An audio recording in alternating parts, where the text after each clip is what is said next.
So how are you doing? Tell me what's going on today. So this is Timber. She's here today because she needs her vaccines, and also she's got a lot of rashes on her belly and under her armpits.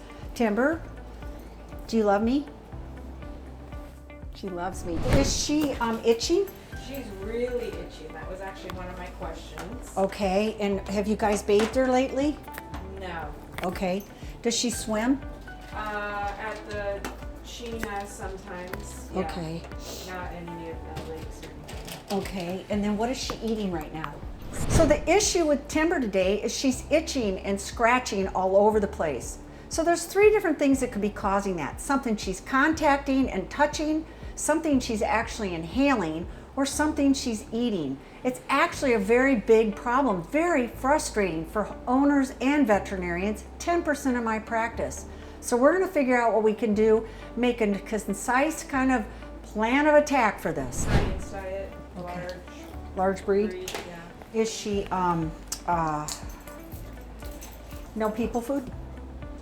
Peanut butter and popcorn. So sometimes you might not think your dog is getting any people scraps, but your husband or wife or children are the problems, and they're doing it behind your back. I'm the one that's gonna find that out. And it's like a shaman moment when you walk home and go, who's feeding the dog? And they all go, oh, okay. It's even better when the husband and wife are here and I'm going, who's feeding the dog people food? And oh, it's instant. The husband does this and the wife goes, uh-oh, busted. But it's a truth or dare moment. Your dog is gonna be punished. You're gonna have them itching. Beef, dairy, and wheat products are the worst things for dog. That's hamburgers, hamburger buns, cheese. That's pizza crust. Some of the different kinds of treats out there, like milk bone, have a lot of gluten. I have dogs that walk in here that just had a couple milk bone. I look like a shaman. I go, did your dog eat any milk bone today? I'm like, ah, how'd you know? Because he's itching and has ear itchy problems.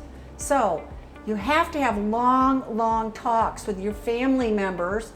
This has got to be a family, total family commitment. Because food allergies, believe it or not, are ear infections and they get rashes here. So it might be we're going to have to go to something like lamb and rice. I don't know if she's on regular science diet right now. Yeah. I'd go to lamb and rice next. Okay. She does have a heck of a rash. Yeah. It's okay. It's okay. And so this could be bug bites. Usually, I mean, you can see these little papules. Yeah. And sometimes that can be, you know, little bugs and such. Usually with food allergies, it's here and ears. If they start licking under their armpits like she is here, that's usually what they call a front end disease, and that's when they actually breathe something in they're allergic to, releases histamine, and it makes the front end of them itch. Timber's getting all sorts of itchy rashes on her belly.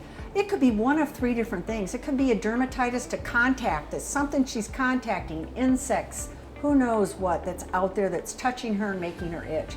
It could be food. Food can actually make them break out on their belly, and it can make their ears break out. Or it could be something like inhalant dermatitis, where they breathe something in and then itch all their front legs and down the armpits. So we call it a front end disease. They actually lick the pads of their feet. So they don't get asthma, they get an itchy front end. Now, because it's all on her underside, it could be that she's laying in the grass or something and getting it. And she lays in the grass all the time. She loves our front yard, basking in the sun. I mean, it could be just contact with the grass. So to treat Timber, we're gonna go ahead and treat her with fly spray. We're gonna treat her with Benadryl. Mom's not gonna try and let her go out in the rose hips, but I don't think that's gonna happen. But most importantly, if it's not cleared up when the snow hits the ground, we see her back. So everybody needs to know, including Timber's mom, this is a manageable disease. It's easy to fix. You just have to pay attention.